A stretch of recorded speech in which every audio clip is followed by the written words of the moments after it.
is a conflict going on in which young men and women in this country were in harm's way. We did have an awful lot of people deployed around the world. In fact, I remember from my J3 days, routinely the U.S. had, if I recall right, somewhere around 50,000 people deployed worldwide in 72 different countries. So we had that to deal with, and we had the support to those people to deal with, but we weren't faced with the crises that General Katina was faced with, and certainly General Eberhart was faced with during his time when 9/11 happened. So let me just quickly run through these underlying assumptions, and then I'll talk briefly about each one of them. I'll give you another couple of points that we try to focus on, and I'd like to talk just a few minutes about the future. The underlying assumptions from this letter said that space was important in the past of military operations and will become more important in the future. Now you can say, duh. We all understand that's what's going to happen, but it did guide us because we were still maturing the space business. You heard both General Petrowski and General Katina talk about things we were trying to do to make what we call national technical means and other systems that were military systems that were on orbit, more responsive to the warfighter. One of the things we did when I was on watch was to really start sending out space support teams to the various regional commanders, because the regional commanders didn't have space people assigned to them. And we wanted to get out there and practice with them based on the experiences we had in Desert Storm, practice with them and get space to be more routine in terms of the day-to-day operations that the regional commanders were engaged in. So we recognized space was going to be important, already was important, it was going to be more important in the future, and that we needed to really keep working that hard. And I'll talk about another thing we did along those lines here in just a minute. We also felt we were on the verge of an explosion in commercial space.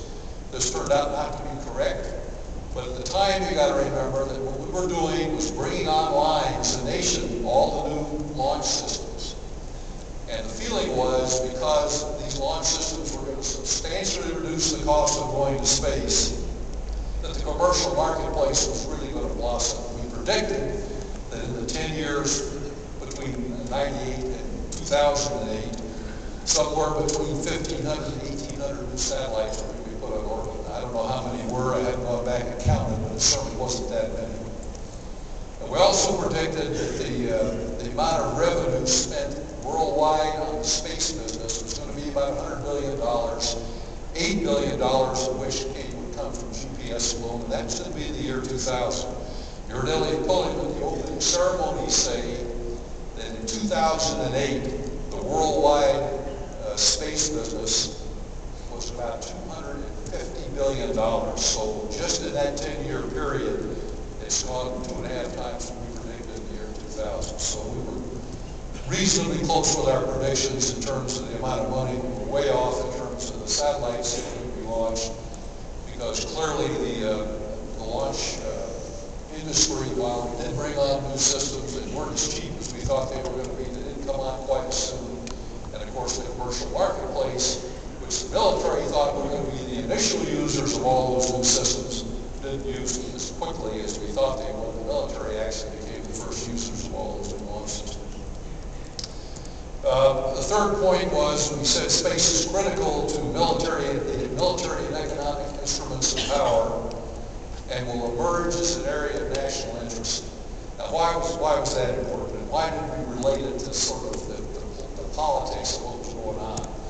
Because what we were really trying to do was to show that space was inextricably tied to what was going on in this country, not just the military part of it, but there were things going on in space that required the U.S. military to do what the U.S. military does, and that is to protect U.S. assets worldwide. And so we thought it was really important to tie the space business to the fact that they were key to the military and economic instruments of power, as I said, and we're going to emerge as an area of vital national interest in the United States. The fourth point was that since space was a source of national power, which it clearly was at that time, and some years before that as well, that we were going to get challenged. And we could see that coming. There were a few things going on. Most of them were not very public. Most of them were disruptions to communication systems that were happening. As you heard General Katina discuss, the Russians had tested ASATs, but they weren't doing it this time. But we knew they had the capability to do it. We knew we were going to get challenged. And the more and more dependent we became as a nation on space, whether it was commercial, civil, or military space, the more it was perceived as an instrument of power for the United States, the more we were going to be challenged. And so we were trying to ready ourselves for that and put things in place to deal with that issue. The fifth point was that the U.S. military must ready itself when challenged in space. Our nation is going to turn to us for leadership. And so that also guided some of the things we were doing. And the last point was responsibility falls to U.S. Space Command to ensure access to and protection of U.S. interests and investments in space.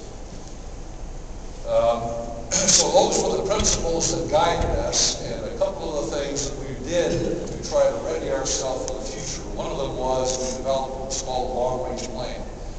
This was not a normal course of action for a combat command, as we call it today. It was a symptom back in those days. The combat commanders were dealing primarily with day-to-day operations and dealing with day-to-day events and not looking well out into the future. It just was not something that was done by combat commanders. That fell to the organized training of the service components to do, to provide the resources for the combat commander to operate with. But we thought it was important to lay a marker down for all the reasons I've just gone through in terms of the guiding principles that were leading us in U.S. Space Command. So we built this plan, and there are, as I look around the room, I see faces that actually helped build the plan that were part of U.S. Space Command at the time, and some of you, in fact, were involved in the contractor support. I'm not going to bore you with the details of it, but this fairly extensive plan was written to lay the marker down for the next 2 decades about what we ought to be doing in space.